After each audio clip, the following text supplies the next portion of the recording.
네, 여러분 안녕하십니까. 뉴스 빅5 시작하겠습니다. 네, 오늘 함께해 주실 출연자분들입니다. 송영선 전 국회의원, 이소연 전 북한군 상사, 안찬일 세계북한연구센터 소장과 함께하겠습니다. 어서 오십시오. 안녕하십니까. 오늘은요, 김정남 피살 사건부터 시작하겠습니다. 저는 동생이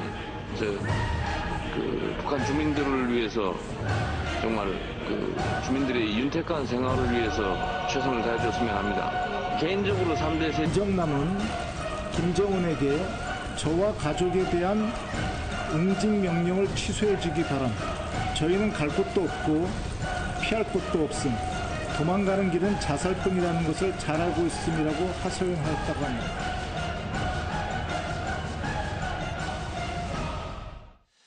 김정남 피살 사건과 관련해 국회 정보위가 열렸습니다. 국정원은 북한이 5년 전부터 김정남 암살을 준비해왔다고 밝혔습니다. 네, 국회 취재기자 연결해 보겠습니다. 김문영 기자. 네, 국회입니다. 네, 국정원에서 밝힌 내용을 구체적으로 설명해 주시죠. 네, 국정원은 북한이 5년 전부터 김정은 노동당 위원장의 이복형인 김정남에 대한 암살 시도를 해왔다고 밝혔습니다. 지난 2012년 4월 김정남은 이복 동생인 김정은에게 살려달라며 응징명령을 취소해달라는 서신까지 보낸 것으로 알려졌습니다. 하지만 북한 정찰총국 등 정보당국은 지속적으로 암살 기회를 엿보며 준비했던 것으로 전해집니다. 이와 관련해 국정원은 김정남 암살은 김정은 집권 후 반드시 처리해야 할 명령, 이른바 스탠딩 오더였다고 설명했습니다. 암살 이유에 대해 국정원은 통치에 위협이 된다는 계산적인 행동이기보다는 김정은의 편집광적인 성격이 반영된 것으로 보인다고 보고한 것으로 전해집니다. 또 국정원은 김정남이 현지에서 피살되고 약 서너 시간 후에야 사건을 인지했다고 보고했습니다. 용의자 여성 2명의 신원에 대해선 아시아계라고 보고했지만 수법 등을 봐서는 북한 공작원으로 추정된다는 입장을 밝혔습니다. 김정남의 가족은 본처와 아들 1명이 중국 베이징에, 후처와 1남 1녀가 마카오에 있는 것으로 전해집니다. 말레이시아 경찰은 이번 사건에 대해 독극물에 의한 피살인 것으로 강력히 추정하고 있으며 오늘 부검을 통해 정확한 사인과 신원을 확인할 예정입니다. 지금까지 국회에서 MBN 뉴스 김문영입니다. 통일부 상황도 알아보겠습니다. 네, 주진희 기자, 이 통일부에서 추가적으로 밝힌 내용이 있습니까?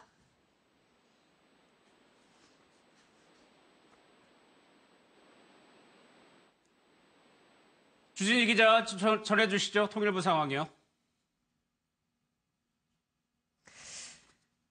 네, 현재 연결 상황이 좋지 않은 관계로 잠시 뒤에 다시 연결해서 입장 듣도록 하겠습니다. 네.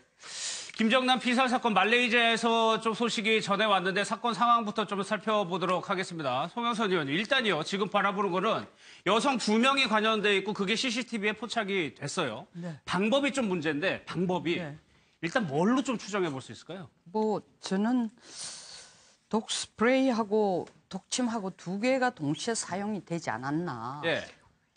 여성 2분이. 2가지가 네, 다요? 네, 그럴 개연성을 더 두고 보는데 예. 이번 사건을 보면서 저는 크게 의문을 2가지를 갖고 있습니다. 어떻게 백주에 CCTV에 찍히는 줄 알면서 어떻게 보면 굉장히 어설픈 형태의 그런 시도를 했을까? 백주 대낮에 CCTV도 다 있는 공항에서. 그렇죠. 물론 예. 공항이니까 혼잡하니까 도리어 그 틈새를 이용한다고도 할 수 있지만 예. 이렇게 어떻게 보면 굉장히 어설프다 말입니다. 예. 근데 사실은 이게 어설픈 게 아니고 굉장히 치밀한 계산인데 예. 그 치밀한 계산의 의도가 뭐냐? 저는 중국에게 보내는 메시지가 굉장히 큰 것 같아요. 아, 그래요? 왜냐하면 왜냐하면 말레이시아라는 특정한 장소. 예. 중국이 무슨 짓을 했을 때도 중국 내에서는 죽이지 마라 그랬거든. 예. 이게 왜냐하면 북중 관계 외교 문제로 비화되는 걸 중국이 싫어하는 거예요. 국제사회가 그렇게 보는 걸 싫어하니까. 예. 그럼 말레이시아라는 장소에서 죽이려면 지도 새도 모르게 죽여야죠. 예. 근데 이런 식으로 했다는 것 자체가 사실은 어떤 계획된 기술의 부족과 친밀성의 부족인가? 저는 그게 아니라는 거죠. 그래서 굉장히 어설픈 듯 하지만 예. 뭔가 목표하는 게 있었고 두 번째는 뭔가 5년 동안 스탠딩 오더다. 다시 말하면 이 임무가 수행될 때까지는 그 오더가 절대 안 죽고 끝까지 가는 끝장을 보는 오더가 스탠딩 오더거든요. 예. 그런데 왜 지금이냐?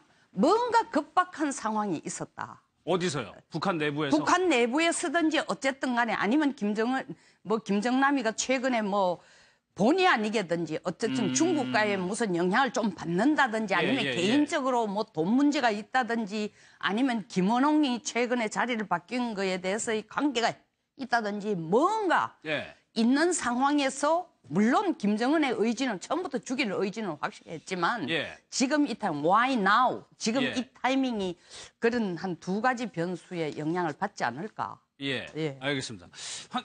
뒤에서도 자세하게 얘기해 볼 텐데 일단은 이 부분은 스탠딩 오더라는 것이 5년 전부터 아까 저희 취재 기자가 얘기한 것처럼 5년 전부터 이미 지시는 내려가 있고 언제든지 기회가 되면은 실행에 옮긴다는 뜻입니까 이게? 그렇죠. 그러니까 5년 전에 2012년에 이미 그 오더가 떨어져 있고 그 오더는 유효 기간이 없다. 앞으로 언제든지 암살될 때까지 이것은 스탠딩 오더다. 이런 명령을 내렸다는 건데 결국은 김정일이 2011년 12월 17일에 사망하지 않습니까? 아버지가 살아있을 때는 어떻게 시도를 안 하다가 아버지가 딱 죽고 나서 자기 시대가 열리니까 그때부터 제거하고 싶은 사람들을 하나둘 제거하는데 김정남도 거기 아주 영순위에 들어가 있었다는 그러니까 그때 얘기입니다. 바로 직후에 이 지시가 내려갔다는 말씀이시죠? 그렇죠. 바로 내려갔고 명단이 다 작성돼 있었고 그렇기 때문에 이번에 이제 당했는데 제가 볼 때는 그 방법도 이제 화면에 나왔습니다만은 잠깐 스프레이를 먼저 뿌려서 약간의 정신을 혼미하게 하고 마치 수건을 또 코에다 대고 침을 찌르고 세 가지 단계를 이제 착실하게 수행했는데 아마 그것은 여성 일조이기 때문에 또 지금 여성 그 2명이 지금 살해됐을 가능성이 있다는 보도가 나오고 있죠. 지금 일본에서 그런 보도가 나오고 있습니다. 그래서 제가 그 의자 의원님 잘 설명해 주셨지만 그 얼굴이 두 사람은 공개돼도 그 사람이 살해돼 버리면 그 다음 2조, 3조, 지휘조 성원들은 다 은폐가 될 수 있기 때문에 그럼에도 불구하고 이제 레스토랑이나 뭐 다른 장소보다는 공항에 사람 숫자가 많다 보니까 거기를 아마 루트를 알고 길목을 지켰다고 보여집니다. 일단 살해 방법을 보면은 이렇게 나눠질 것이 아니라 이 소식 보면은 이 방법 한 2가지 정도가 결합돼가지고 얼굴에는 뭔가 뿌리고 뒤에 와가지고 주사로 독극물을 넣었을 가능성도 있는 거잖아요. 네, 북한의 이런 전형적인 행태죠.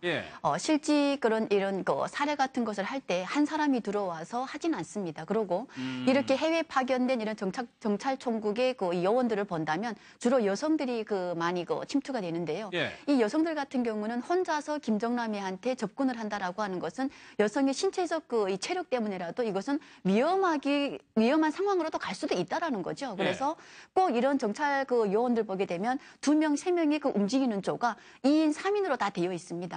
그러면서 김정남한테 분명히 접근을 해서 한 사람은 스프레이를 뿌림으로 인해서 그것이 10분 내에 이 모든 것이 온 몸이 굳어지는 그 작용을 하는 겁니다. 그래서 몸이 굳어지면서 이 앞을 분간을 못하는 그 동시에 옆에 있던 다른 한 사람이 독침을 놓았을 가능성이 꽤 많죠. 그래서 그 독침 같은 경우는 10mg만 몸에 침투가 되어도 바로 살인되기 때문에 죽을 수 있기 때문에 이런 독침과 스프레이, 그러니까 몸을 굳게 하는 이런 2가지 약을 동시에 썼을 가능성이 있다라고 보아집니다. 그러니까 당시의 상황을 재구성해 보면 지금 나오는 저기 자동 발권기라고 하죠. 거기에 김정남이 이제 발권하려고 기다렸다가 여성 2명이 접근해가지고 그 이후로 이제 김정남은 의무실로 뛰어가는 상황인데 왜 공항이냐에 대해서 송 의원님이 말씀해 주셨는데 이미 지금 CCTV에 이 여성들의 모습이 노출이 됐단 말이에요. 그렇다면 이렇게까지 일을 꾸미는 게 허투루 하지 않을 텐데 메시지가 근데 죽었다는 소식도 있습니다. 일본에서는. 죽었다면은 일본에서는 죽었다고 얘기하는 이유가 2가지 이유일 겁니다. 하나는 진짜 죽은 정황 증거가 있든지 아니면 정황 증거는 확실하지 않지만 죽었다고 하는 얘기는 역추적해서 하는 얘기가 북한 소위 말하는 이 전문 요원이다라는 뜻이죠. 북한 전문 요원이면 살려둘 리가 없죠. 왜냐하면 잡혀가지고 신문이 바로 노출이 되기 때문에 그걸 없애야 되지 않습니까? 그렇기 때문에 그 2가지 중에 하나의 상황이라도 죽었을 가능성이 크다라는 얘기는 이것은 바로 역추적해서 내리는 결론이 뭐냐면 북한 요원이다. 이 얘기를 간접적으로 시사해 주는 겁니다. 근데 실제로 안 소장께서 보시기에 저 여성 2명이 사망했을 가능성은 어떻게 보세요? 저는 상당히 높이 봅니다. 왜냐하면 과거 김현희도 역시 이 독약 앰플을 깨물었는데 김승일이라는 노인네 공작원은 바로 죽었는데 김현희는 잘못 깨물어서 안 죽었단 말이죠. 안 죽었기 때문에 칼기 폭파 사건이 세상에 드러났고 83년 랭군 테러 때도 2명이 생포됨으로써 결국 세상에 다 드러났습니다. 이번에도 결국 2명을 어떻게 처리하지 않으면 드러난다는 걸 북한이 다 알고 예. 조직한 저런 테러이기 때문에 2명은 죽여버리는 게 북한으로서는 당연한 수순이라고 합니다. 그러면 이게 동양계 여자라고 하니까는 북한의 소행으로 다 추정은 하고 있지만 결국 직접적인 증거는 찾을 수가 없게 될 수도 있는 거네요. 직접적인 증거는 찾을 수 있죠. 예. CCTV에 인물이 나와 있고 약물을 취재를 해보면은 이게 어느 나라의 전문 용어들이 주로 쓰는 건지 딱 바로 나오니까 예. 사실은 이것은 뭐 사람이 있든 없든 간에 사실 추적하기는 굉장히 확정적인 증거들을 시신 검사해보면 바로 나오잖아요. 어떤 그렇죠. 약물. 예. 그게 아무 나라에서나 똑같이 쓰는 게 아닐 거라고. 북한만의 독특한 어떤 독극물을 물론 공통적인 것도 있지만 예. 독특한 독극물을 쓸 수도 있다라는 거죠. 예. 예. 일단 지금 말레이 경찰에서 이 여성 2명을 쫓고 있는데 택시를 같이 탔다고 얘기했거든요. 행적이 어떻게 보면 좀 쉽게 나올 수도 있는 상황이에요. 네, 그러니까 아마도 이 여성들이 이 작전을 준비하면서 예. 분명히 작전에 침투하는 이 여성들은 기본 조의 역할을 했을 거고요. 아마 택시 같은 경우는 누군가가 그 택시를 빌리던가 렌터를 해가지고요. 대기조가 아마 또 있었을 겁니다. 그리고 이 2 여성에 대한 것은 지금 우리가 뭐 살해됐다라고 하는데 저는 자결에 더 스스로 목숨을 끊었을 가능성. 더 많은 그 비중을 두는데요. 왜냐하면 정찰조원들이 실제 이런 훈련을 받을 때 예. 나와서 자기들이 임무를 수행한 다음에 마지막 자결까지 깔끔히 하는 것이 정찰조원의 임무입니다. 아, 거기까지요? 네, 그렇기 때문에 이 2 여성이 스스로 자결했을 가능성도 우리는 배제할 수 없다라는 거죠. 예, 일단 사망한 거지 자살인지 타살인지는 아직 거기까지는 안 들어갔으니까. 네. 예. 근데 저는 자꾸 이 문제에 퀘스천을 갖는 게 예. 말레이시아 정부가 제일 먼저 딱 누군가 죽었다 얘기했어요. 누가 제일 먼저 알겠어요, 저는.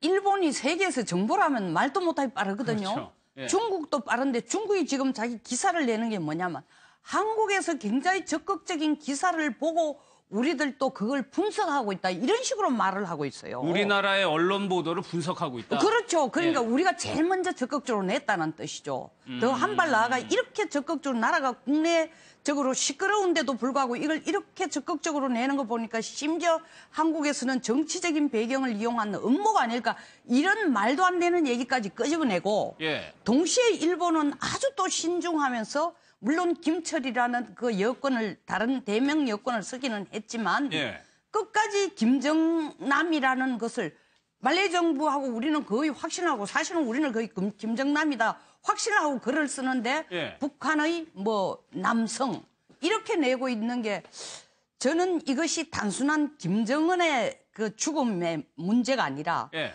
동북아 어떤 역학관계에 대한 굉장히 그런 그래요? 게 왜냐하면은 왜 이걸 여기서 했겠나요? 김정은의 계산은 뭐냐면 중국에게 그래? 내가 소문 들으니까 너희들이 뒤에서 뭐 김정남을 도와. 한 맛 봐라. 이것도 있고 또 함부로 중국이 대응 안 하는 것이 지금 트럼프가 뭐라고 하고 있습니까?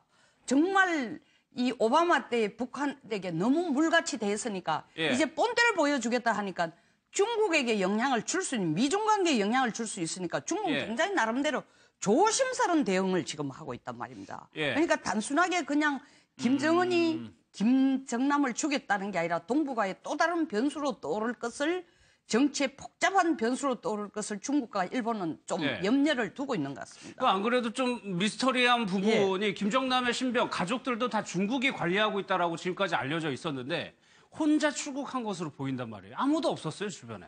그렇죠. 아마 중국의 어떤 공안부나 국가안전부의 경호 요원들이 따라 붙긴 붙었는데 고리를 좀 원고리를 두고 이렇게 미행하다 보니까 그걸 북한도 이미 알고 있었고 그렇기 때문에 아주 눈 깜짝할 사이에 해버린 건지. 그러나 공안 요원들이 경호로서 따라 붙었다면은 철저하게 김정은을 시야에 뒀을 거고 아무리 북한이 정찰청국의 요원들이 훈련을 잘 받았다고 하더라도 중국의 뭐 안전 요원들 역시 또 상당히 그 날쌘 건 사실인데 아마 일본 기자들도 김정은 뒤에 붙었을 겁니다. 붙은 사람이 한 우리 정보기관도 붙었는지 모르겠지만 서너 나라의 정보기관 요원이 붙었는데도 그 정찰국 미녀 스파이들이 해제끼고 도망쳤다는 것은 이자 의원님 말씀대로 뭔가 모종의 모략이 있을 수도 있고 조작도 있을 수도 있고 물론 이제 수사 과정을 통해 그것이 서서히 드러나겠습니다만은 예. 어떻게 보면 상당히 미궁에 빠질 수도 있는 살인의 주체가 누구냐 예. 이게 상당히 그 좀 애매한 문제도 없지 않습니다. 그러니까 오늘 국회 정보위에서 국정원에서는 김정은의 개인 성격, 편집광적인 성격에 좀 방점을 찍었었거든요.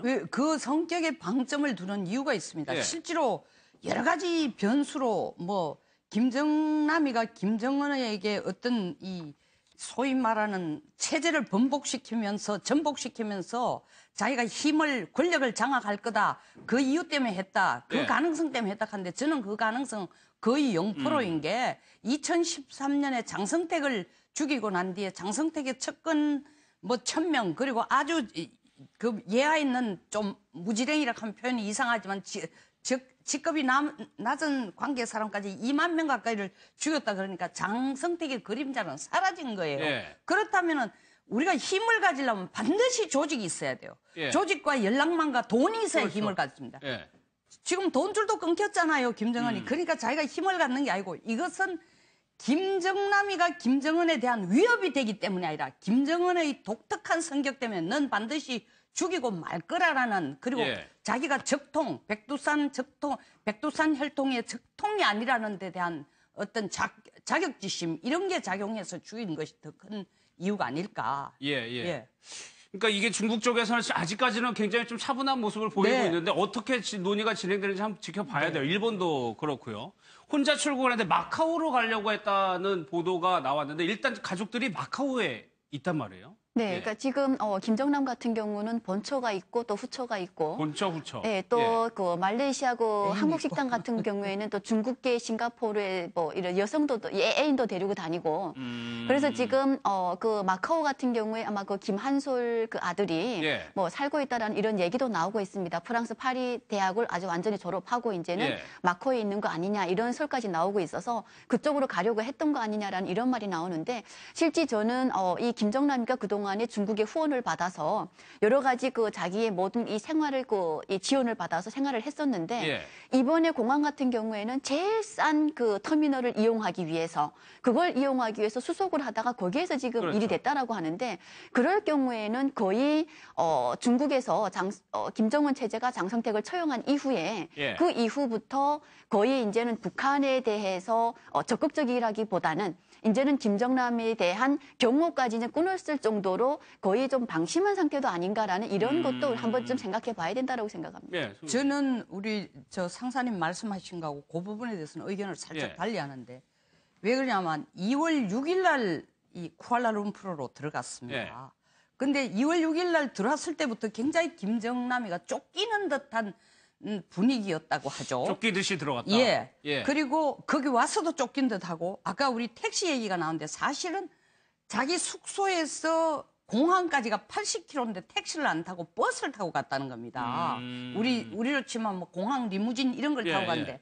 더더구나 이게 저가 항공기를 탔다는 거는 돈줄이 끊어졌기 때문에 아니라 물론 김정은이는 돈줄 끊었지만 예. 중국에서는 그렇게 아직 냉대를 하고 있지 않기 때문에 자금을 모아놓은 걸로 알려져 있죠. 예, 그래서 그거는 돈이 없어서 저가 항공보다는 패스포드 소위 말하는 여권도 김철이라는 가명에다가 자기 신분을 위장하기 위해서 김철이라는 별 이름 없는 남자가 비행기를 타고 가는 것처럼 위장하는 것이 가장 신분에 안전하기 때문이었 아닐까. 그래서 도리어 자기 신분 보호를 위한 의도적인 저가 항공이었다. 이런 저는 분석을 해봅니다. 그러니까 여권도 지금 위조 여권 김철이라는 네, 이름의 네. 여권을 사용했었고 김정남이 저가 항공을 탔다는 점도 네. 글쎄요 저희가 알고 있는 상식하고는 조금 다른 모습이고 위조 여권을 가지고 계속적으로 움직였던 것 같아요. 김정남. 그렇죠. 예. 그래서. 북한은 뭐 김정남도 그렇고 이수용도 지금 노동당 예. 국제부위원장인 이수용 지금 전 외무상 이 사람도 이제 스위스의 대사로 나갔을 때는 이철이라는 가짜 여권을 사용했거든요. 본래 이름은 이수용이지만 예. 그리고 김정은의 이모부인 그 박철이라는 사람도 스위스에 갔다가 지금 미국에 가서 이철이라는 여권으로 작년에 고위 탈북자를 소송한다고 들어왔지 않았습니까? 한국에. 이런 걸 볼 때 북한에 이런 사람들이 외자 이름을 선호하며 예. 특히 위장 이름을 쓸 때는 거의 외자를 쓴다. 이게 여러 사람에서 지금 다 외자로 나오고 있습니다. 철이 또 많고요. 예, 철로 요거 썼다는 것은 이게 뭔가 위조하기 위해서 했고 또 2001년에 일본에 들어갈 때는 도미니카 여권을 썼습니다. 그때 물론 김철이라고 안 쓰고 도미니카 이름을 썼겠죠. 예. 이런 걸 보면은 어쨌든 김정남은 여러 가지 이제 위장을 하기 위해서 노력했지만 외형적으로 볼 때 예. 김정남 무슨 앞에서 보나 뒤로 보나 옆으로 보나 이건 김정남입니다. 그냥 그러니까 CCTV에서도 확연하게 드러난다고 그러죠. 체격이 예. 나면 2배가 되고 예를 들어 김한설과 같은 경우라면 좀 위장이 가능하고 뭐 가발 쓰고 이렇게 하면 좀 숨겨지는데 김철 저 김정남은 위장이 안 되기 때문에 북한의 목표로서도 쉽게 윤곽이 드러났다 이렇게 봐야 돼요. 실신 부검 얘기를 이제 말레이에서 할 수밖에 없는데 경찰에서요. 앞서 지금 북한에서 이 시신을 인도하기를 요청했단 말이에요. 송 의원님. 네. 이 시신을 북한으로 안 보내려면 이 가족들 뭐 한솔이라든가 부인이라든가 직접 가야서 그걸 막아야 될 텐데 네. 그럴 가능성이 있을까요? 북한에서 허락해 줄 가능성은 거의 없죠. 왜냐하면 이번에 김정남이 사실 이 죽음을 살해를 당한 제일 큰 이유 제가 분석할 때는 예. 실질적으로 어떤 뭐 김정은의 자리를 탐을 내거나 힘이 있거나 이래서가 아니라 김정은이가 이한영 사건에서 본 것처럼 밖에 나가 막 떠들어 제끼니까 그렇잖아요. 이한영도 서울 와가지고 뭐 책도 내고 막 떠들어 제꼈잖아요. 체제에 대해서 비난도 하고 이러니까 사실 김정남이 비난하고 체제에 대해서 불평을 한 것도 공공연하게 인터뷰도 하고 했단 말입니다. 그러니까 김정은이가 이번에 뭘 요구를 했냐면 들어와라. 너하고 한 소리하고 다 돌아라 했는데 김정은이가 죽어도 난 김정남이가 안 들어간다고 한 거란 말입니다. 들어오라는 얘기는 밖에서 떠드는 게 아니라 안에서 내가 다 통제하겠다는데 김정남은 그걸 안 하겠다고 저항하다가 죽지 않았나. 그 부분이 저는 제일 큰 직접적인 이유입니다. 왜냐하면 이한영도 그때 얘기를 하잖아요. 자기 어머니께 절대로 들어가지 마. 들어가는 순간 우리는 완전히 끝이다. 그 얘기하고 얼마 있다 죽었어요. 이 총으로 맞아 죽은 거예요. 그러니까 이제 김정남이 과거에 외신과 인터뷰할 때도 김정은의 입장에서 볼 때면 상당히 골칫거리일 수도 있었는데 좀 비판하는 내용들이 있었습니다. 그 내용 좀 한번 들어보겠습니다. What do you think about Mr. Jong Un? Yeah, he's my brother. Yeah? What kind of people? Well, I cannot tell what kind of people he is. He's my brother. No more, no less. He's my brother. 안녕하세요. 안녕하세요. 혹시 김정남 선생님 맞습니까? 예. 안녕하세요. 예. 저 장남인데 후계자로 되지 못한 거에 대해서는 괜찮습니까? 예, 저는 뭐 원래 그 점에 대해서 그 유감스러운 점도 없고요. 또 관심도 없었을 뿐더러 전혀 저는 개의치 않습니다. 장남 있고 둘째 아들 정철 씨도 있잖아요. 근데 왜서 셋째인 정은 씨가 후계자로 되었는지 그게 그거는 역시 부친께서의 그 결단이라고 생각을 합니다. 그럼 정은 씨에 대한 메시지 같은 건 어떤? 뭐 저는 동생이 북한 주민들을 위해서 정말 그 주민들의 윤택한 생활을 위해서 최선을 다해줬으면 합니다. 개인적으로 3대 세습에 대해서는 저는 반대를 합니다. 하지만 나름대로의 내부적 요인이 있었다고 생각을 합니다. 내부적 요인이 있었으면 거의 따라야 한다고 생각을 합니다. 3대 세습에 반대한다. 저 말이 굉장히 김정은으로서는 걸렸을 텐데 아들인 김한솔도 역시 비판적인 의견을 개진했단 말이에요. 김한솔도 위험한 거 아니라는 좀 의견도 나오거든요. 네, 그러니까 김정남 같은 경우에는 후계자 수업을 2년밖에 안 받은 김정은이가 어떻게 3대 세습을 하겠느냐라는 이런 비판적인 발언을 했고요.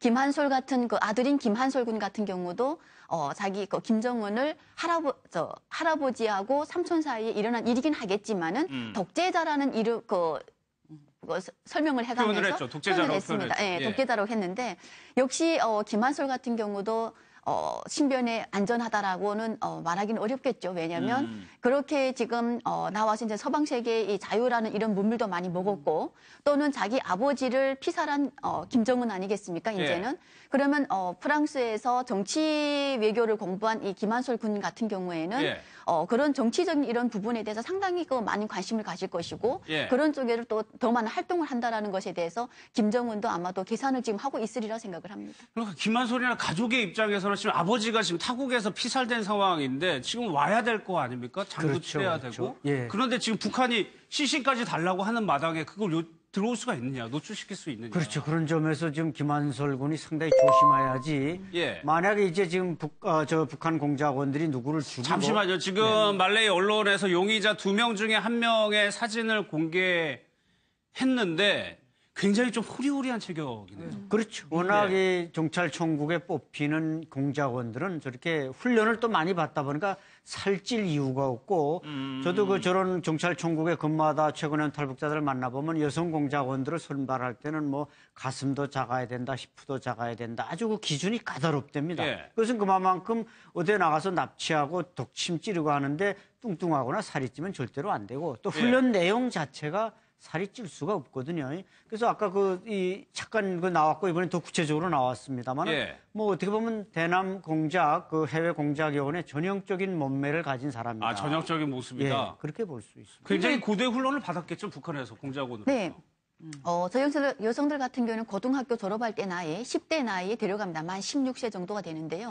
그 데려가게 되면 저기에 들어가서 뭐 사례부터 시작을 해서 그다음 이런 폭파, 격파, 그다음 태권도 같은 거는 기본적으로 하는 거고요. 그러니까 그런 식의 훈련을 몇 년간을 숙지를 하고 거기에다가 해외에서 활동을 해야 되는 이런 그 가능성 때문에 외국어 같은 것도 지속적으로 학습을 하고요. 또 이 여성들 같은 경우는 기본적으로 키가 1m 60 지나야 되고 1m 60 이상이요? 네, 60 이상으로 그렇게 해서 선출해서 데려가는 것을 실제 북한에 있을 때 봤습니다. 그러니까 송 의원님이 아까 처음에 말씀하신 이렇게까지 사진이 공개될 정도의 사건을 이렇게 처리했을까라는 의문이 계속 드네요. 네네. 왜냐하면 바로 하루 지나면 사진이 이렇게 뜨게 되는데. 그것뿐만 아니라 쓰는 독극물이나 하는 부검하면 다 나오는 거 아닙니까? 근데 지금 두 분께서는 이제 그쪽에 사시다가 오셨으니까 그런데 지금 얼굴로 보면 저거는 북한 여성 얼굴이 아니고 물론 이렇게 키도 크고 훈련된 여성을 뽑는다 하지만 이 얼굴 피처, 이 모습이라든가 몸체 자체가 완전히 서양 여성이에요. 지금 북한 여성 얼굴이 아닌 것 같습니다. 이 골격이 좀 자체가. 크다는 말씀이시죠? 그뿐만 아니라 이 들어가고 나가고 이 골격 생겼는 게 한국의 여성의 얼굴이 아니에요. 제 느낌은 그렇습니다. 일단은 국정원에서는 동양계 여성이라고 이제 얘기를 하고 있었는데. 그럴 수 있겠지만 하여튼 보니까 그런데 어쨌든 여기에서 지금 김정남이가 조금 지나간 얘기지만 나는 관심 없고 부친하고 할아버지가 결정한 거다 했는데 이 얘기가 굉장히 중요한 얘기인 게 제가 그 2009년 후지모토 겐지 그 요리사요. 요리사 8년 동안 요리를 한 친구가 일본서 자기 일을 끝내고 북한서 일을 끝내고 일본으로 돌아가는 길에 제가 그때 여의도에서 의원할 때 직접 제가 그 사람을 우리 방에 데려와가 3시간 동안 인터뷰를 한 적이 있어요. 근데 책도 놓고 이런데 자기가 8년 동안 거기 음식을 해줄 동안에 보면 주방에 테이블이 식탁인데 딱 6명이 앉는답니다.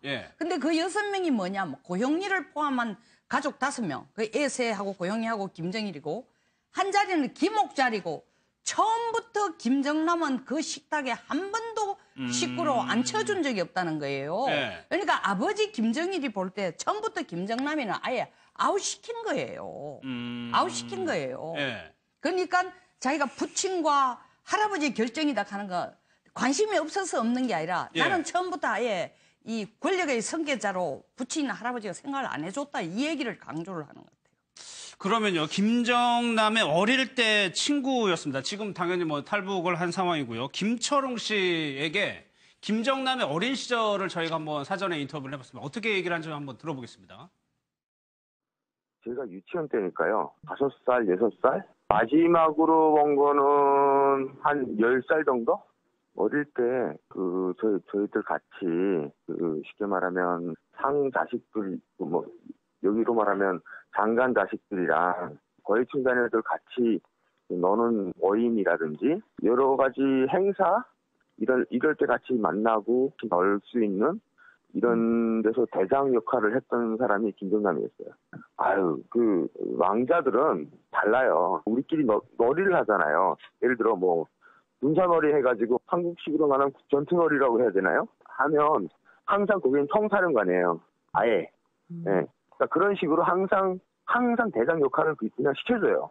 당시 그러니까 김정남이 마지막 직책이 3대 혁명이라고 해가지고 기술혁명 부장을 했어요. 그래서 3대 혁명 전시관이라고 북한의 가장 큰 기술 전시관이 있었는데 그걸 만든 사람이 김정남이에요. 그만큼 당시에는 실력자 또 그리고 실권자라고 그리고 또 우리 그 당시에는 맏아들이니까 다음 정권 후계자라고 생각하는 분위기였어요. 그 김정남이 있을 때는 김정은이 너무 어려가지고 우리 또래가 아니었어요. 여정이하고는 나이 차이가 좀 나서 같이 놀 상대가 아니었어요. 씨에게는 10살 때까지 김정은이 아직 크기 전의 모습을 김정은이 그때까지는 태어나기 전이죠. 예. 왜냐하면 김정남은 71년생이고 예. 김정은은 나이가 왔다 갔다 하지만 그렇죠. 82년, 83년, 81년 세 가지 버전이 있으니까 10살이면 아직 태어나기 전이니까 예. 태어나기 전까지는 모든 사랑을 다 받았는데 태어나고 난 뒤부터는 상황이 달라진 거죠. 예. 이때까지는 예, 예. 김정남이 유일한 뭐 아들이었으니까 그 역할을 했었다라는 게 왕자라고 표현하는 게 좀 특이합니다. 그러니까 왜 그렇게 됐냐면 예. 저 김정남은 김일성 주석궁에 데리고 가서 아들이라고 김경희가 그 송혜림이랑 데리고 가서 인사를 시켰고 예. 그러니까 김일성에게 장자, 손자의 장자는 저놈이다 이렇게 인식을 한 겁니다. 그러니까 어떻게 보면 김정은이가 태어나서도 한참 자랄 때까지도 다음 계승을 한다면 순서대로라면 장자 계승론이니까 그렇게 생각하고 김정일, 있었겠죠. 김정남 아니겠습니까? 그런데 문제는 이 아주 교활하고 음모가인 고용이가 예. 만약에 고영이가 저런 작전을 안 해서 오늘날 김정남이가 정권을 잡았으면 김정은이가 지금 말레이시아에서 살해되는 그렇겠죠. 상황이 펼쳐졌지 않았겠습니까? 따라서 고영이라는 모사꾼이 없었다면 김정남은 후계자로 될 수도 있었는데 예. 그 이후에 뭐 이모도 망명하고 또 일본의 그 나리타 공항에 입고 가다가 잡혀서 망신당하고 예. 다 고영이의 각변에 의해서 몰락을 당해서 링 밖으로 던져졌고 그 자리에 이제 김정은이가 치고 올라온 거죠. 그 역할을 그러니까 김정은의 엄마인 고영이가 고영이가 했다는 전적으로 이 말씀이시죠? 시나리오, 연출, 뭐 각본, 액션까지 다 고영이가 했다는 것이죠. 영웅 만들기 그리고 뭐 노래 휘파람 예. 그다음에 장군님 이런 걸 다 김정은이가 10살 때 벌써 그 노래를 미리 만들어 놨어요. 예. 그렇게 계속 고영이가 얼마나 체계적이고 암 걸려 죽기 전까지 체계적으로 김정은을 그 왕위를 계승하도록 하는 작업을 했습니까? 예. 네. 이 가계가 굉장히 복잡하네요. 일단 김정남은 성혜림 말씀하신 성혜림의 아들인 거고 김정은은 이제 고용이로 이제 얘기가 되는 거죠. 예전에 고용이라고 했는데 이제 차남인 거고. 근데 말이에요. 여기 형이 한 명 더 있단 말이에요. 그러니까 김정은에겐 2명의 형이 있는 건데 김정철 같은 경우에는 북한에 아직 있잖아요. 그렇죠. 예. 있는데 그 사람은 동생 김여정에게는 뭐 노동당 선전선동부 부부장, 최고인민회 대의원, 예. 방중앙위원회 위원 권력을 줬지만 김정철에게는 형님에도 불구하고 정치적으로 권력이 요만한 것도 차려진 게 없습니다. 예. 저 사람은 그냥 권력으로 따지면 보통 사람이니까 저 사람을 잘 견제해야지 저 사람이 자꾸 힘이 생기고 주위에 사람이 모이면은 김정은이가 불리해지는 겁니다. 소위 예. 유일적 영도 체계가 안 선다는 거죠. 그렇기 때문에 그걸 잘 알기 때문에 김정남이 친형을 잘 경계하고 있고 그리고 밖에 있던 이복형은 죽이고 예. 저 사람도 언젠가 이제 뭐 외국 대사 정도로 내보낼 수도 있지만 현재는 권력이라는 것은 털끝만한 것도 간지인 게 없습니다. 그러니까 송혜님 지금 보면은 여기 김정철은 친형이에요. 친형 여기는 이제 이복형이고 그런데 지금 북한 내에서 아무것도 안 하고 국정원장 얘기에 의하면 거의 뭐 정신병 증세도 보인다는 거거든요. 정도 약간 사이코적인 기질도 좀 있죠. 예. 근데 사실은 우리가 예의주시해야 될 게 이제 김정남의 아들보다도 더 영향력 측면에서 본다면 김평일이 저 그림에서 지금 빠졌는데. 김평일이요? 예. 사실은 김평일을 한동안 김평일은 이미 성장한 사람이고 사회 경험도 많은 사람이고 또 북한의 그 중요한 그 왕위를 계승하는 몇 가지 원칙 중에 한 5가지 원칙인데 첫째가 장자라야 되는 거고 두 번째 뭐 백두산 혈통이라야 되는데 그런 기준으로 다 따지면 김평일이가 정말 자격을 갖춘 사람이죠. 예. 그런데 지금 거의도 아무것도 못하고 있으니까 제가 볼 때는 김정남은 사실은 권력을 뺏어갈까 두려워서 죽인 것보다도 정말 눈에 꼴 보기 싫어서 죽인 부분이 더 크고 김평일은 제가 볼 때는 권력을 걱정하면서 조만간에 김평일을 정말 살해할 가능성이 더 크지 않을까 저는 이렇게 보고 그러니까 김평일이 김정은에게는 작은아버지 격이 되는 그렇죠. 겁니까? 네네. 네. 거기 김정철은 완전히 지금 뭐 술에 빠져서 산다고 네. 할 정도로 아무런 권한도 안 주고 동생한테 충성맹세까지 썼단 말이에요. 김정남 같은 경우는 13살에 김정은의 나이가 한 살 될 때 예. 그때 벌써 김정일에 의해서 해외로 스위스로 유학을 내보내서 그때부터 해외 생활을 했습니다. 김정남은 그렇게 해외 생활을 시켰고요. 그런데 그 기간에 김정남이는 김정일이가 마지막에 눈 감으면서 김정은이한테 김정남이만큼은 잘 돌봐주라는 예. 아주 불쌍한 아이라는 말을 남길 정도의 이런 애정을 받았던 김정남이다라는 거죠. 예. 이런 김정남을 제일 싫어했던 사람이 바로 고영희가 맞습니다. 그래서 1995년부터 2004년 그 정도까지 고영희가 김정은이 옆에서 모든 사업을 같이 보면서 그때 당시 2004년도에 먼저 김정남이를 살해하려고 합니다. 그런데 예. 실패를 하죠. 그러다가 고영희가 죽고 지금 김정은 체제가 들어와서 김정은으로서는 아무리 백두 혈통이라는 걸 강조를 하면서 김일성과 김정일을 뒤에다 놓고 지금 자기 체제를 구축하고 있지만은 예. 사실은 거의 히스토리적인 이런 병 때문에 그 집권 세력들, 즉 뭐냐면 장성택 자기 고모부를 대놓고 죽이지 않았겠습니까? 예. 그러니까 이런 것 때문에 그 주변 세력이 늘 불안했더라라는 겁니다. 그런데 거기에서 김정철 같은 경우는 아예 그 권력이라는 것을 내려놓고 예. 그 안에서 김정은이 밑에서 그냥 목숨만 부지하면서 살아가며 그냥 감사할지도 모를 정도로 예. 뭐 어찌 보면 역은 사람이라고 할 수도 있겠고요. 또 어떻게 보면 거의 모든 것을 내려놓은 이런 정신병에 가까운 이런 삶을 살 수도 있다라는 겁니다. 예. 근데 김정은의 성격 자체가 워낙 특이하니까 아까 송 의원께서는 이제 중국에 대한 메시지가 있을 거라고 얘기했는데 네. 이런 성향들 때문에 그냥 장성택도 고사총으로 쐈잖아요. 네네. 그냥 욱해가지고 그냥 해버리고 공항이고 뭐고 상관없다. 아니 욱하는 것은 조금 과소평가예요. 굉장히 치밀하죠.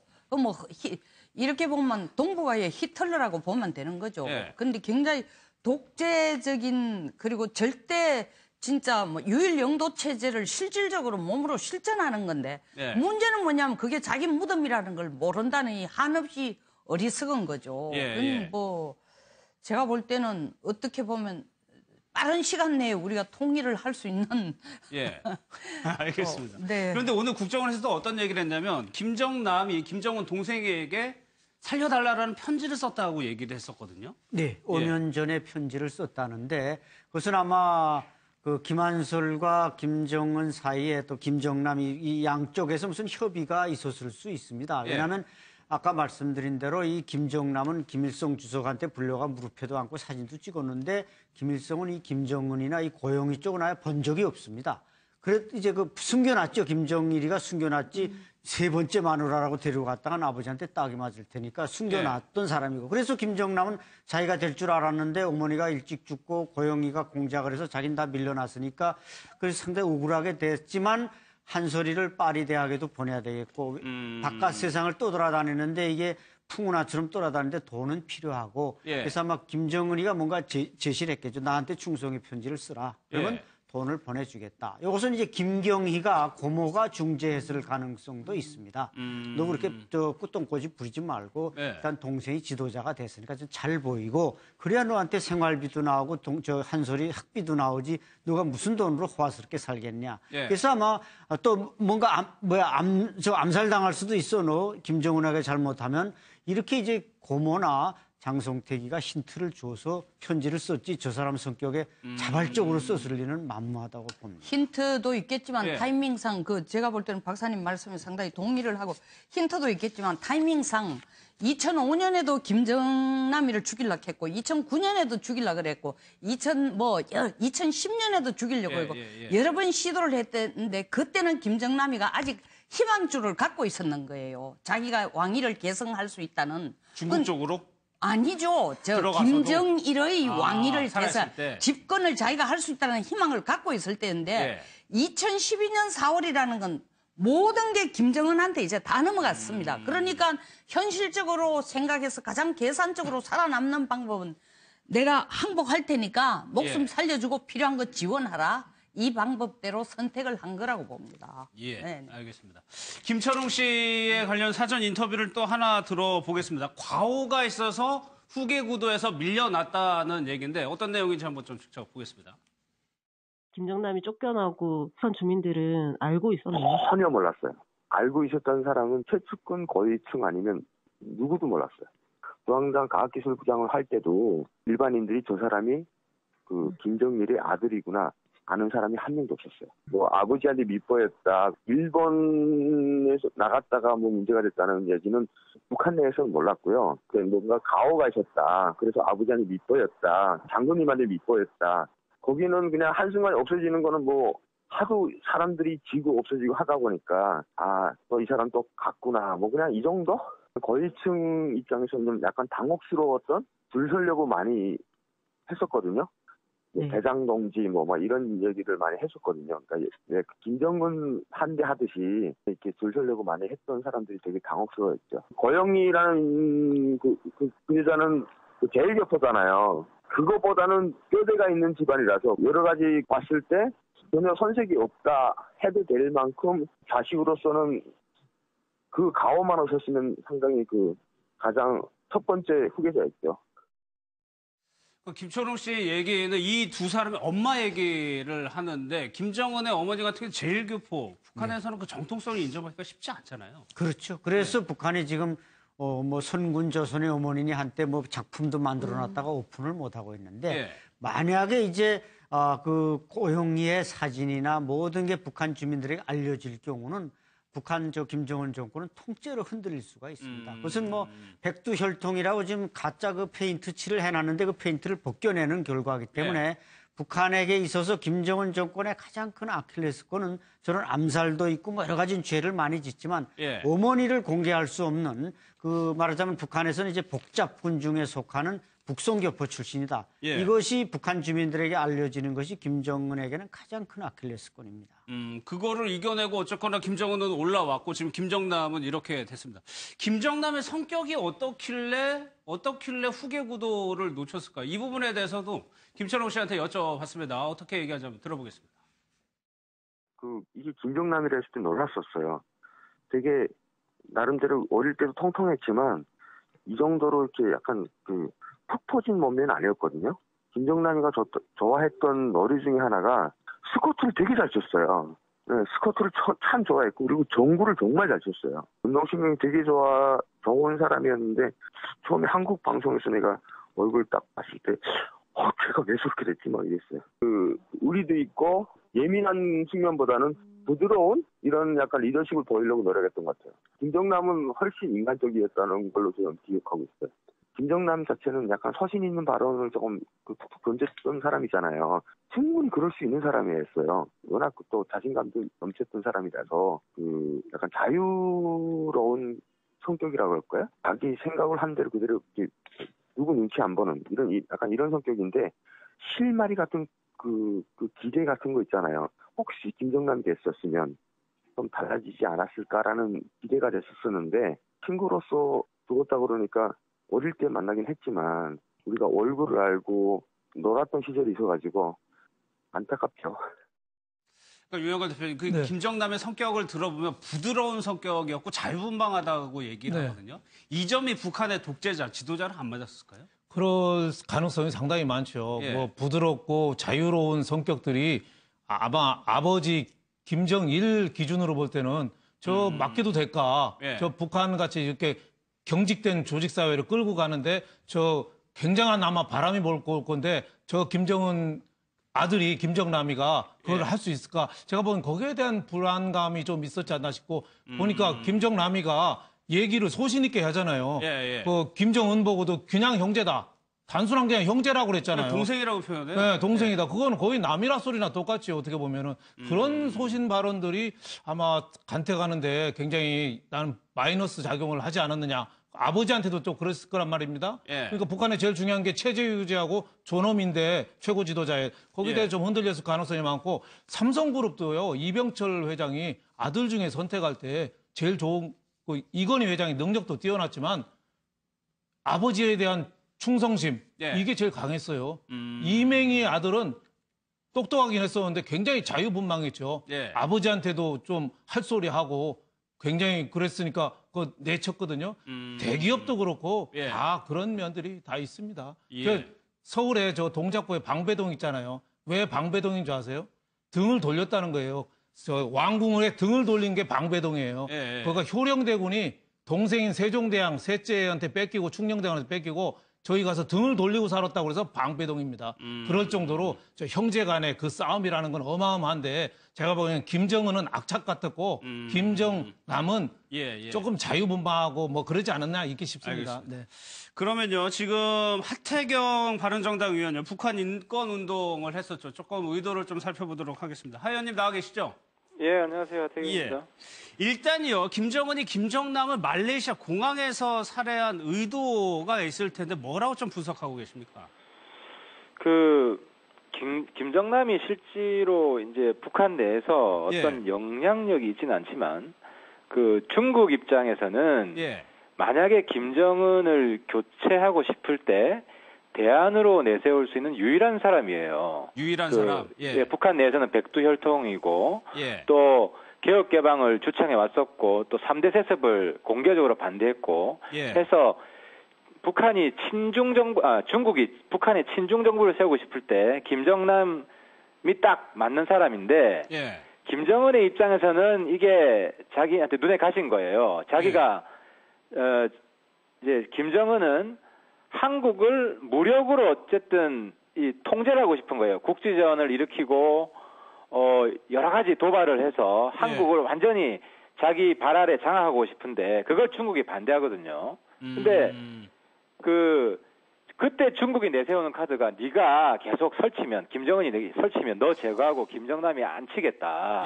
이렇게 해왔기 때문에 김정은 입장에서는 이게 중국에 던지는 메시지가 있어요. 김정남을 제거함으로써 중국은 김정은 자기가 무슨 짓을 하더라도 나를 지지할 수밖에 없는 상황이다. 이제는 정신 차려라 중국.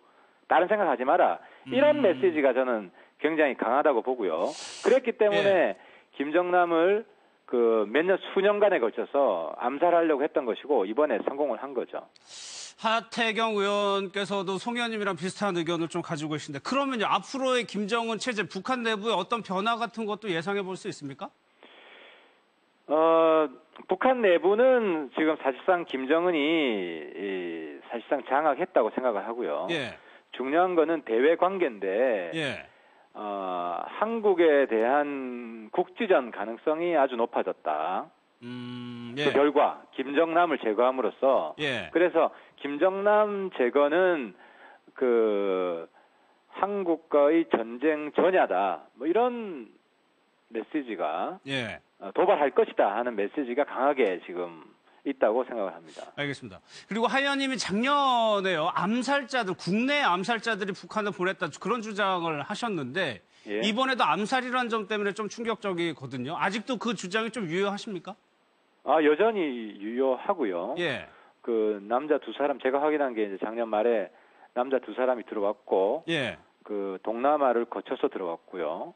그리고 정찰 총국이 관리하고 있고 그리고 암살자가 들어온 것은 이제 이번 사건 때문에 이제 국민분들이 이제 관심을 가지고 좀 들으시는 것 같은데 과거에도 이제 황장엽 선생 암살하러 들어왔었고 또 뭐 탈북자 같은 경우에도 암살 시도를 했고 근데 이제 암살자가 들어오는 경로가 탈북자를 위장해서 들어오는 경우도 있고 또 제3국 국적으로 들어오는 경우도 있습니다. 제가 확인한 거는 이제 제3국 국적으로 들어온 경우고 일단 국내에 잠입했다는 게 확인이 됐어요. 그리고 아마 지금 수사기관에서 추적 중인 걸로 알고 있습니다. 그럼 이들이 북한에서 보낸 이유 목적이 있을 거 아니에요? 뭐라고 보시는 거예요? 북한은 일단 자기들 수령, 김일성, 김정일, 김정은, 최근에는 김정은 포함해서 수령에 정면 도전하는 사람들은 끝까지 추적해서 보복을 합니다. 그래서 그 대상자들이 국내에 자꾸 많아지고 있죠. 그래서 저도 사실은 상당히 우선순위가 과거에 높았는데 더 센 분들이 많이 오셔가지고 이제 그분들이 지금 테러 우선순위에 있고 지금 우리 TV에 자주 나오시는 안찬일 박사님도 보이시던데요. 그런 분들도 포함이 돼 있죠 리스트에. 그래서 그런 최고위 탈북자들 그리고 김일성 집안과 관계에 있는 그리고 정면에서 도전하는 이런 북한 인권 운동가들은 항상 타깃입니다. 근데 여태까지 국정원이 이 부분 잘한 겁니다. 왜냐하면 국내에서는 사고가 없었잖아요. 그랬죠. 네, 그래서 사고가 없는 게 사실 국정원이 잘하는 건데 이런 부분들은 국민들이 잘 인식을 못하죠. 사고가 없기 때문에. 예. 그래서 아무튼 국정원의 역할에 대해서는 이번에 다시 한번 좀 재평가해줄 부분이 있습니다. 예. 알겠습니다. 마지막으로요. 이 시신을 인도해달라고 북한 쪽에서 김정남의 시신이요. 인도해달라고 요청하고 있는데 이 부분 좀 어떻게 대응해야 된다 보세요? 일단 가족이 혈족이 있지 않습니까? 한솔이가 있고 또 아내가 있기 때문에 거기에 인도하는 게 맞죠. 근데 아마 김정은은 뻔뻔하게도 이제 자기가 가족이라고 뭐 이렇게 인도를 하라고 하겠지만 뭐 암살자기 때문에 막아야 되고. 근데 말레이시아 당국은 그런 점을 정확히 모를 거예요. 그냥 김정일 아들이기 때문에 김정남의 동생한테 보내는 게 맞겠다 이런 생각을 하는 것 같아요. 제가 외신을 보니까. 그래서 한국 외교 채널을 통해서 김정은이 암살 지시했을 가능성이 높고 그래서 북한으로 보내서는 안 되고 마카오에 있는 가족들한테 인도를 해야 된다. 강력한 메시지를 보내야 될 것 같습니다. 예, 알겠습니다. 오늘 말씀 고맙습니다. 예, 감사합니다. 예. 김정남의 성격에 대해서 이제 잠깐 얘기를 했었는데 이 김정남이 페이스북 김철이라는 가명을 썼는데 페이스북에도 계속적으로 사진을 올리면서 그런 성향을 조금 반영을 했단 말이에요. 이 나이에 이게 SNS 하기가 쉽지는 않거든요. 그렇죠. 근데 저 사람은 뭐 외국에서 주로 공부하고 사실 북한 내에 그 정규적인 교육은 받은 적이 없습니다. 그러다 보니까 뭐 이 마인드나 생활 문화 자체가 거의 서방 쪽에 가깝고 그래서 이제 생활이 항상 좀 방탕스럽고 뭐 또 아버지가 이제 여자가 넷이었는데 저 사람도 뭐 넷이다 이런 유전적인 면도 있고 그래서 뭐 페이스북도 하고 뭐 트윗도 하고 나름대로 남이 하는 SNS를 다 하면서 좀 즐겁게 살아보자 그렇게 했지만 결국 그 죽음으로까지 갈 수밖에 없었는데 그것은 저 사람이 자라온 환경, 태생적인 집안의 뿌리 이런 것들이 그런 자유스러운 생활이 만끽하면서도 그게 적응할 수 있는 능력, DNA는 대단히 취약했다는 것입니다. 그러니까 이소연 씨 이 내용을 보면 이게 사진들이 대부분 관광하는 사진이란 말이에요. 네, 그렇죠. 그러니까 김정남으로서는 뭐 북한에서 그런 어떤 뭐 외교의 그런 지휘를 받은 것도 아니고 해외에서 그냥 정말 자의반 타의반이라는 말이 나올 정도로 그런 생활을 했기 때문에 실질적으로 이 사람이 아마도 가장 즐기는 것은 SNS를 통해서 외부하고 소통하는 그 길밖에 아마 없었을 겁니다. 왜냐하면 김정남이가 대놓고 누군가와 또는 뭐 어떤 이런 뭐 기관과 이렇게 뭐 자기만의 활동을 할 수 있는 공간을 마련하지 못하기 때문에 이런 SNS를 통해서 할 수 있는 것이 아마 유일한 락이 아니었을까 싶습니다. 근데 김정남의 외가 쪽의 친척들을 보면은 대부분이 미국으로 망명한다거나 다른 나라로 망명하는데 김한솔도 있지 않습니까? 그럼 김한솔도 위험해질 수 있는데 혹시 망명 가능성은 없다고 보세요?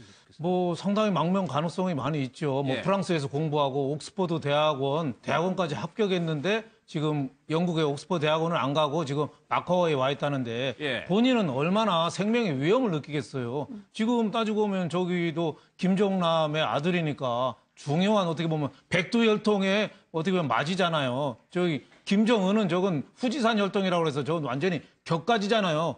영조처럼 저 무수리 집안에도 어머니가 저 김정남은 제대로 된 벽두혈통 성해림 그쪽이니까 그러니까 제가 보기에는 굉장히 위험할 가능성도 있지만 뭐 당장에 뭐 그렇지는 않겠지만은 길게 보면은 좀 뭐 저는 망명 가능성도 상당히 있지 않겠느냐. 얼마나 지금 불안하겠어요 지금.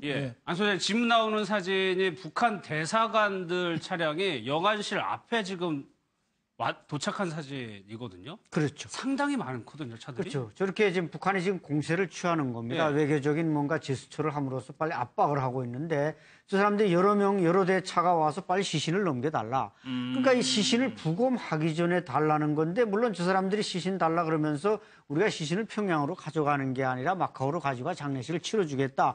이런 말로써 지금 회유하고 있지만 말레이 당국이 저게 속아 넘어가서는 안 됩니다. 일단 시체를 넘겨주면 그것을 훼손할 수도 있고 어디 갖다 버린다면은 그 독극물 분석이나 여기에서 완전히 실패로 돌아갈 수 있어요. 사인이 정확하게 안 그렇죠. 사인을 구명하는 게 가장 중요한데 말레이 당국이 저기에 대해서 아마 좀 경각심 있게 대하지 않으면은 위험할 거고 우리 정부 외교 당국도 저기에 대해서 좀 뭔가 좀 방어 논리를 펼 필요가 있다고 봅니다. 그러니까 북한 입장에서는 북한 사람이 타지에서 죽었고 또 뭐 북한의 최고 지도자의 뭐 친형이기도 하니까 그걸 가지고 그걸 명분으로 달라고 할 수도 있겠네요. 네, 그렇죠. 아무래도 예. 우리 북한 사람이기 때문에 달라. 하지만 북한 주민에게는 김정일의 첫째 아들 김정남이가 죽었다라는 권고는 아마 분명히 못할 겁니다.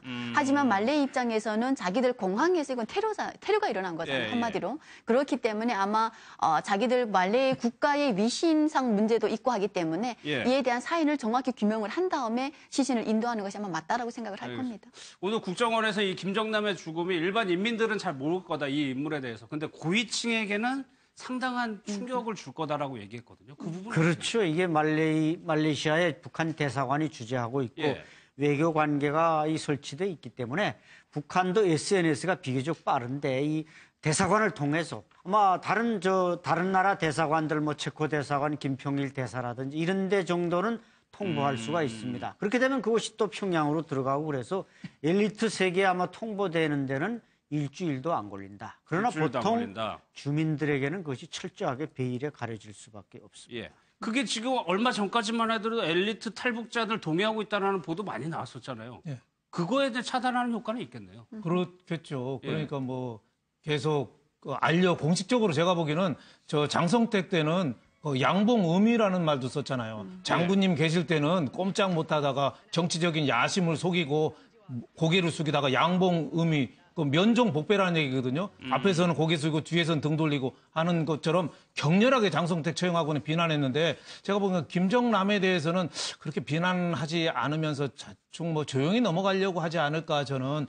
그 어떻게 보면 자기네 피살하고 관계가 되고 예. 여러 가지 또 같은 뭐 이복이지만 형제니까 계속 내놓고 김정남을 비난하는 거는 좀 안 하면서 좀 덮고 그냥 빨리 넘어가려고 하지 않을까 저는 제 추측은 좀 그렇습니다. 내놓고 비난하거나 이러진 않을 것 같다 이런 생각이 듭니다. 알겠습니다.